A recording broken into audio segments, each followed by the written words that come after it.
All right, let's take a look at how to lift up this board. As you can see here with our power supply, there are screws at the back. Okay, the screws are at the back on the power supply side.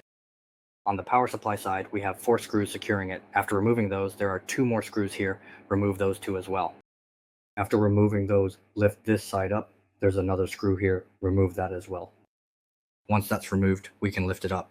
First, pull it back. Just pull it back and then lift it up, and that's it. I'm going to lift it up now. All right, first, gently pull it downwards, then carefully pull it outwards, and finally, slowly lift it upwards. Just like that, it effortlessly comes up, and you can then easily lift it completely off. All right.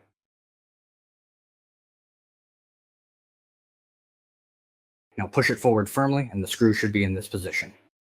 On this side, there's no gap, almost no gap at all. That means we've installed it correctly. Once it's installed, lift it up and secure the screw in place.